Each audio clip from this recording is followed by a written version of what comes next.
Alright, grade 3s. What we're going to do today is we're going to make a clock. Now the first thing you'll do is you'll have this handout. Now what you need to do is you need to find either a cereal box or a piece of cardboard like mine and cut out your shape. So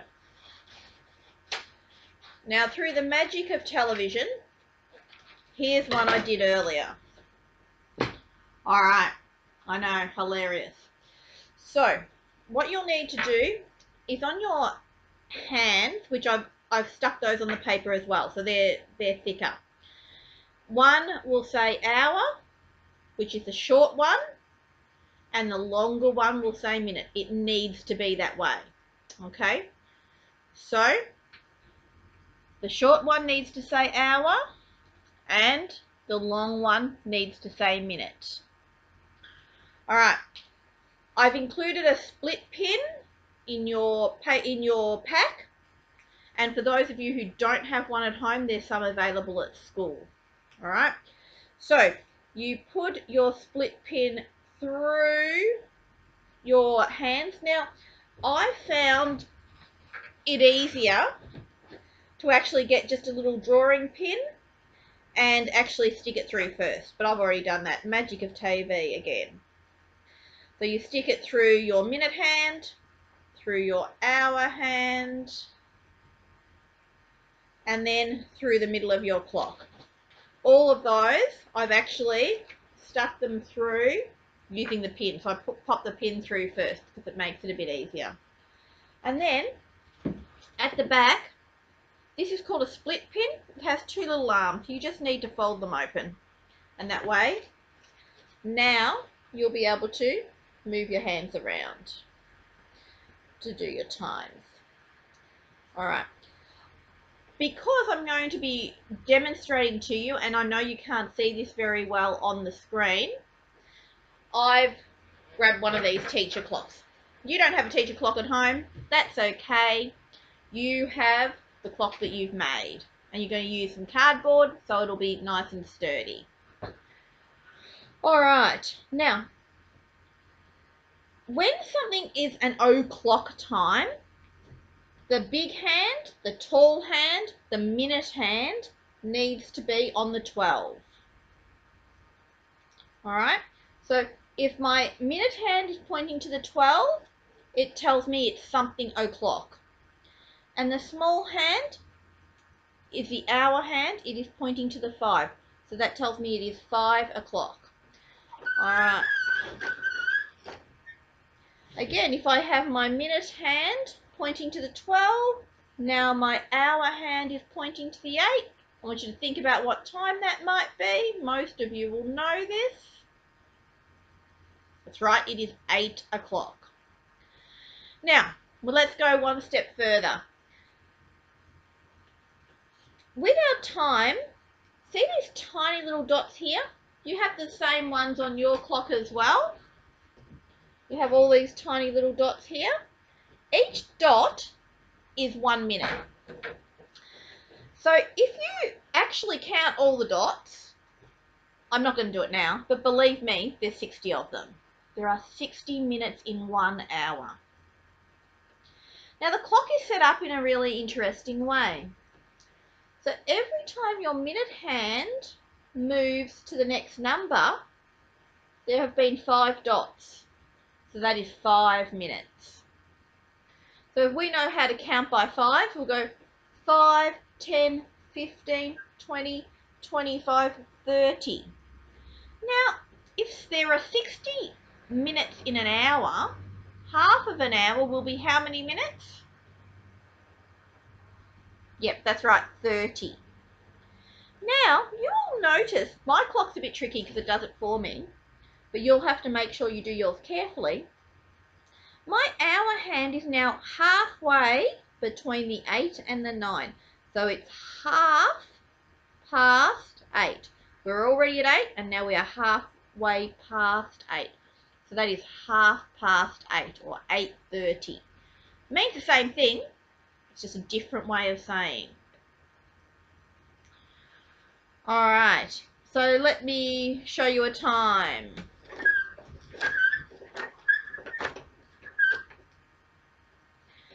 The minute hand is on the 6th, so it's definitely half past something. We then look at our hour hand, and it's between the 1 and the 2. So it's past the 1, so it's half past 1 or 1:30. It means the same thing. Right, the next time we're going to have a look at is our quarter pasts. I wonder if anyone remembers or can guess where a quarter would be. So if we did an imaginary line straight down the middle of the clock, that would be half. Now if we do another imaginary line straight across, it'll be a quarter. So let's put my minute hand at a quarter. I'll just make it go around a couple of times to make it a bit easier. So my minute hand is on 15 minutes, which is a quarter. If we do 60 divided by 4, it's like a quarter. It's 15 minutes past. And the hour hand is just a little bit past the 5. So that is quarter past 5. Do one more around, and now it's still our minute hand is still on the 3, which is 15 minutes past the 6. So it would be quarter past 6. Now if we just want to check, let's count by 5s. 5, 10, 15. Yeah, 15 minutes is quarter past. Now on our clock, we draw a line right down the middle, and I'm going to draw it on my clock.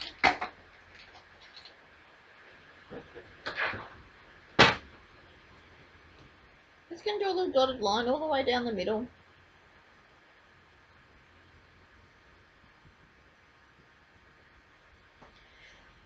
Now on this side of the clock are all our past times.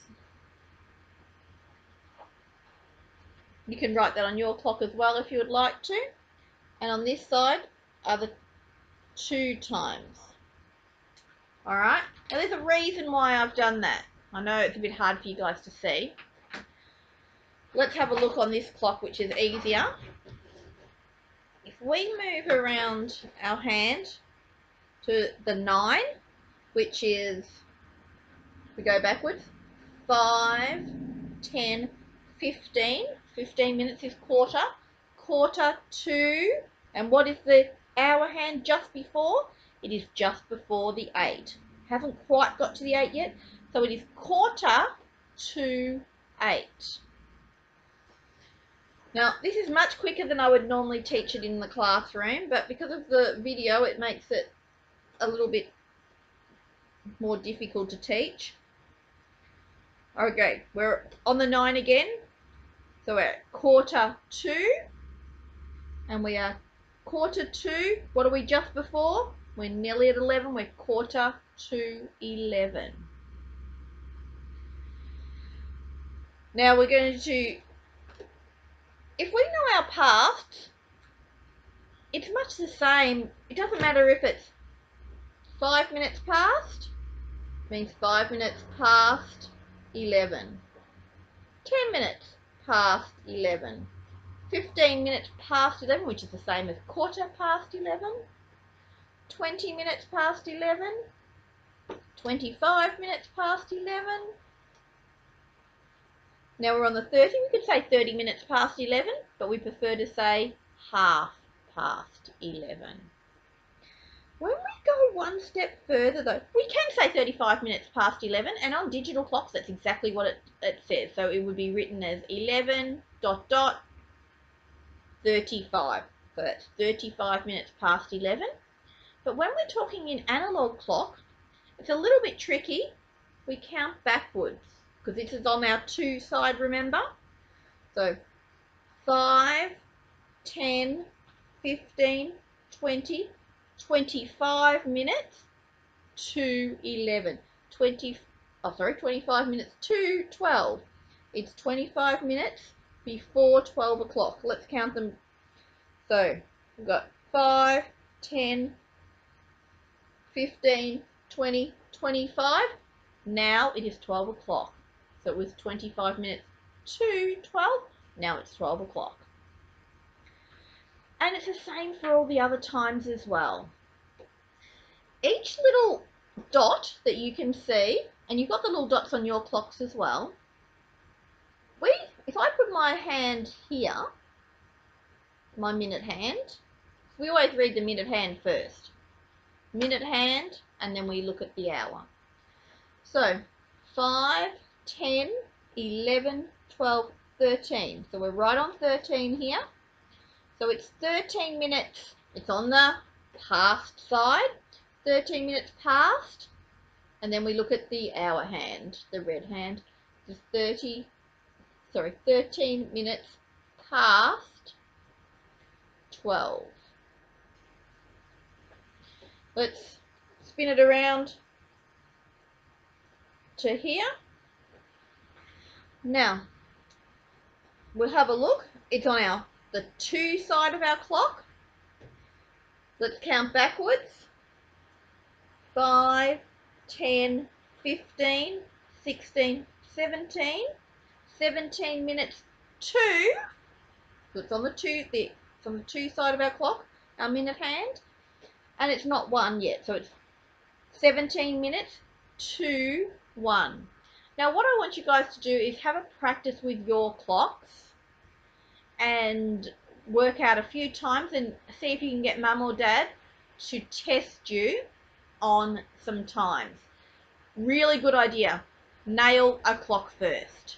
Once the o'clocks are nailed, then move on to the half pasts, then the quarter pasts, then the quarter twos, then in the 5-minute intervals, and the 1-minute intervals at the end. A couple of the kids will be ready to look at time to the minute straight away. Most of them will not. Analog time on a traditional clock is one of the most difficult things for grade 3s to grasp. Okay, so parents, don't be too hard on them. It will probably take a while for them to get used to it, and that is okay. They don't use analog clocks every day anymore, and it is one of the most difficult things for them to work out. So I want you guys to use your clocks that you've made, and they will help you in working out telling the time.